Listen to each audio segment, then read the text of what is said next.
आज हम एक नया टॉपिक पढ़ने वाले हैं जिसका नाम है मैट्रिसेस। आइए हम जान लेते हैं मैट्रिसेस क्या होते हैं और इसे हम क्यों पढ़ते हैं। हम मैट्रिसेस को एक एग्जाम्पल से समझते हैं। माना कि रोनाल्डो, डेविड और मेसी वार्म अप कर रहे हैं, जिसमें वो एक दूसरे को फुटबॉल पास करते हैं, जिसमें से ये एरो बॉल की दिशा बता रहे हैं कि बॉल किसके पास जा रही है। ऐसे ही कई बार बॉल को एक दूसरे को पास करते हैं। अगर हमें नंबर ऑफ पासेस पता करना है कि किसने किसको कितनी बार पास दिया है, अब इन सभी एरोस को काउंट करके हम बता सकते हैं कि किसने किसको कितनी बार बॉल पास की है। अब यदि नंबर ऑफ पासेस इंक्रीज हो जाएं, अर्थात नंबर ऑफ एरोस बढ़ जाएं, तब क्या हम टोटल नंबर ऑफ पासेस आसानी से काउंट कर पाएंगे? नहीं, हम पासेस को आसानी से काउंट नहीं कर पाएंगे। तो काउंटिंग को आसान करने के लिए हम एक पैटर्न बनाते हैं। हम हॉरिजॉन्टल और वर्टिकल लाइन में प्लेयर्स के नाम लिख देते हैं। अब सबसे पहले हम रोनाल्डो ने कितने पासेस दिए उसे काउंट करते हैं। रोनाल्डो खुद को बॉल पास नहीं कर सकता है, तो पास की संख्या 0 हो गई। रोनाल्डो ने मेसी को एक बार पास दिया है और फिर रोनाल्डो ने डेविड को 2 बार बॉल पास की है। इसी प्रकार हम मेसी के पासेस काउंट करते हैं। मेसी ने रोनाल्डो को 2 बार बॉल पास की है। मेसी खुद को बॉल पास नहीं कर सकता है, तो उसके पासेस की संख्या 0 हो जाएगी। मेसी ने डेविड को 3 बार बॉल पास की है। इसी प्रकार हम डेविड के पासेस की संख्या भी काउंट कर सकते हैं। डेविड ने रोनाल्डो को 1 बार बॉल पास की है। डेविड ने मेसी को 2 बार बॉल पास की है। डेविड खुद को बॉल पास नहीं कर सकता है, तो पास की संख्या 0 हो जाएगी।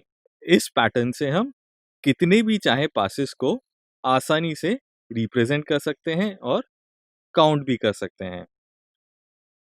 इस डेटा को अगर हम स्क्वायर ब्रैकेट के अंदर लिखते हैं तो इसे मैट्रिक्स बोलते हैं। इस प्रकार किसी भी कॉम्प्लेक्स और बिग डेटा सेट को आसानी से कॉम्पैक्ट फॉर्म में मैट्रिक्स के फॉर्म में लिखा जा सकता है। मैट्रिक्स का यूज कंप्यूटर प्रोग्रामिंग और कंप्यूटर की फंक्शनिंग में बहुत ज़्यादा होता है, जिसके बारे में आप अपनी हायर एजुकेशन के टाइम पे पढ़ेंगे। मैट्रिक्स में हम इन कॉन्सेप्ट्स के बारे में पढ़ने वाले हैं। अब हम मैट्रिक्स और इसके कुछ इंपॉर्टेंट टर्म्स के बारे में सीखेंगे और एग्जाम्पल से इसको और ज़्यादा डिटेल में समझेंगे। हमारा एग्जाम्पल कुछ इस प्रकार से है। गीता के पास 3 पेन, 2 पेंसिल्स एंड 1 बुक है। राम के पास 3 पेंसिल्स, 2 पेन्स एंड 3 बुक्स हैं। हम देख सकते हैं कि हमें बार बार आइटम्स के नाम लिखने पड़ रहे हैं और ये तरीका थोड़ा सा लंबा है। इस डेटा को हम 2 तरह से रिप्रेजेंट कर सकते हैं।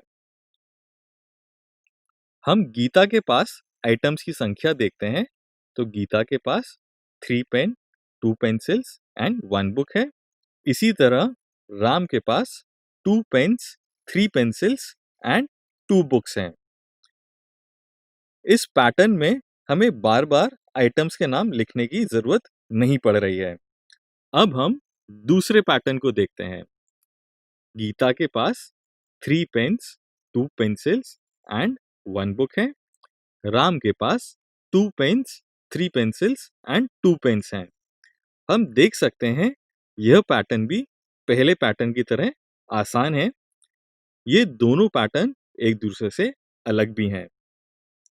हमें पहले पैटर्न में हॉरिजॉन्टल लाइन में आइटम्स को लिया और वर्टिकल लाइंस में नेम को लिखा है, जबकि दूसरे पैटर्न में हमने हॉरिजॉन्टल लाइन में नेम्स को और वर्टिकल लाइंस में आइटम को लिखा है।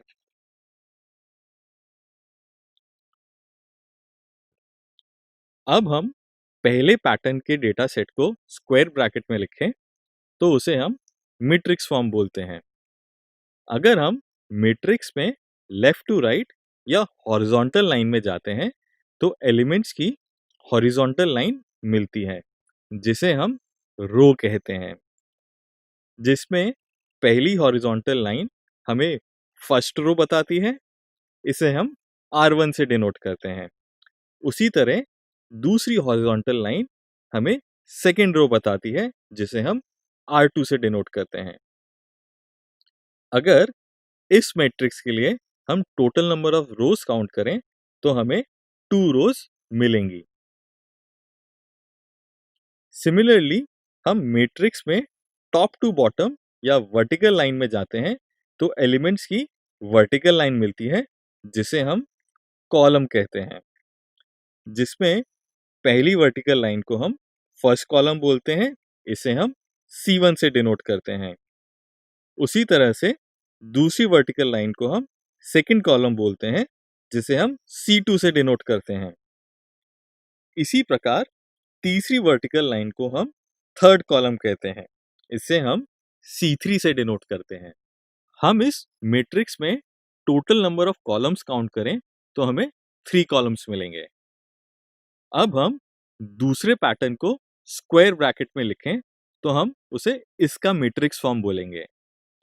अब बच्चों, वीडियो को पॉज करो और इस मैट्रिक्स में total number of rose and total number of columns को काउंट करके बताओ। आई एम श्योर आप सभी ने इसका सही आंसर ढूंढ लिया होगा। इस मैट्रिक्स में हॉरिजॉन्टल लाइन में एलिमेंट्स इस प्रकार से हैं, जिसमें पहली रो को R1 एंड दूसरी को R2 एंड तीसरी को R3 से रिप्रेजेंट करते हैं। इन्हें काउंट करें तो टोटल नंबर ऑफ रोज 3 के बराबर मिल जाएंगे। इसी प्रकार वर्टिकल लाइन या कॉलम के एलिमेंट्स कुछ इस प्रकार से हैं, जिसमें हम पहले कॉलम को C1 और दूसरे कॉलम को C2 से रिप्रेजेंट करते हैं, और इन्हें काउंट करें तो इस मैट्रिक्स के टोटल नंबर ऑफ कॉलम्स 2 के बराबर होंगे। दूसरे पैटर्न में टोटल नंबर ऑफ रोज 3 और टोटल नंबर ऑफ कॉलम 2 हैं। पहले पैटर्न में total number of rose 2 and total number of column 3 हैं।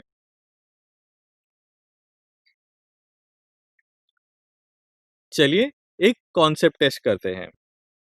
बच्चों, इस क्वेश्चन में हमें दी हुई मैट्रिक्स में total number of rose and total number of columns find out करने हैं। यहाँ पर इस वीडियो को आप 1 मिनट के लिए पॉज करें और क्विकली इसका आंसर फाइंड आउट करें। आई एम श्योर आप सभी ने इसका सही आंसर निकाल लिया होगा। हम इसका क्विकली आंसर देख लेते हैं। हॉरिजॉन्टल लाइन ऑफ एलिमेंट्स रो होती है। हमारे पास रोज कुछ इस प्रकार से हैं। इन्हें हम काउंट करें तो टोटल नंबर ऑफ रोज 4 के बराबर मिलेंगे। Vertical line of elements column होते हैं। हमारे पास कॉलम कुछ इस प्रकार से हैं। इन्हें हम काउंट करें तो टोटल नंबर ऑफ कॉलम्स 3 के बराबर मिलेंगे। तो इस मैट्रिक्स ए में टोटल नंबर ऑफ रोज 4 हैं और टोटल नंबर ऑफ कॉलम्स 3 हैं।